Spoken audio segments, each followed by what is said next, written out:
आपका बहुत स्वागत है। मैं हूं आपके साथ अंशिका पाठक। अमेरिका और चीन के बीच चल रहे टैरिफ युद्ध में अब चीन ने बड़ा दांव खेला है। चीन ने डिस्प्रोसियम और नियोडीमियम जैसी दुर्लभ धातुओं यानी कि रेयर अर्थ एलिमेंट्स के निर्यात पर रोक लगा दी है। इनका इस्तेमाल हाईटेक उपकरणों, इलेक्ट्रिक वाहनों, मिसाइलों और विंड टर्बाइन बनाने में होता है। चीन का ये फैसला अमेरिकी टेक और रक्षा उद्योग के लिए बहुत बड़ा झटका है, क्योंकि इन तत्वों की वैश्विक आपूर्ति में चीन की 90% हिस्सेदारी है। यही नहीं, दुर्लभ धातुओं को रिफाइन करने की सबसे अधिक क्षमता भी चीन के पास है। भारत सहित कई देशों के पास दुर्लभ धातुओं के भंडार तो हैं, लेकिन प्रोसेसिंग क्षमता नहीं होने के कारण वे चीन पर बहुत ज्यादा निर्भर हैं।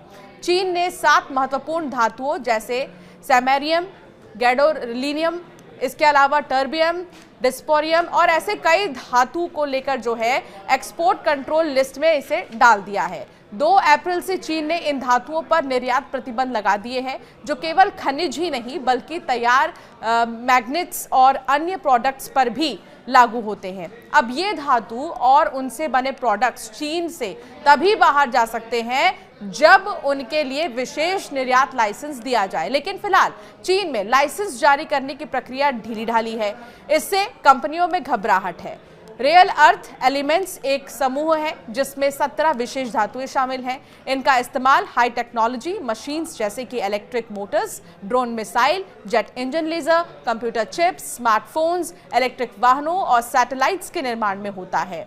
आपको बता दें कि कुछ ऐसे भी धातु है जिनका इस्तेमाल ऐसे मैग्नेट बनाने में होता है जो अत्याधुनिक इलेक्ट्रॉनिक और सैन्य उपकरणों के जरूर कंपोनेंट की तरह काम करते हैं। अमेरिकी कंपनियां जैसे लॉकहीड मार्टिन, टेस्ला और एप्पल का सबसे ज्यादा असर चीन के रेयर अर्थ एलिमेंट्स के निर्यात पर रोक लगाने से होगा। अमेरिका के पास कुछ दुर्लभ धातुओं का स्टॉक जरूर है, लेकिन ये इतना नहीं है कि कंपनियों की जरूरतों का लंबे समय तक पूरा कर सके। चीन के रेयर अर्थ एलिमेंट्स के एकाधिकार को तोड़ने के लिए अमेरिका और भारत ने मिलकर कदम उठाए हैं। हाल ही में अमेरिका ने भारतीय सरकारी company Indian rare earth limited पर लगे दशकों पुराने प्रतिबंध हटा दिया था। प्रधानमंत्री नरेंद्र मोदी की अमेरिका यात्रा के दौरान US India strategic mineral recovery पहल की घोषणा की गई। इसका मकसद दोनों देशों के बीच खनिजों की खोज, प्रोसेसिंग और निवेश को बढ़ावा देना है। यूएस टैरिफ पर मिल रही लगातार राहतों से शेयर बाजार में भी तेजी है। आज मार्केट 3 दिनों की छुट्टी के बाद 2.5% की तेजी के साथ खुले हैं। निफ्टी के 2 बड़े दिग्गज शेयर्स HDFC और 3% तो रिलायंस के शेयर 2.5% से ज्यादा की बढ़त के साथ खुले हैं।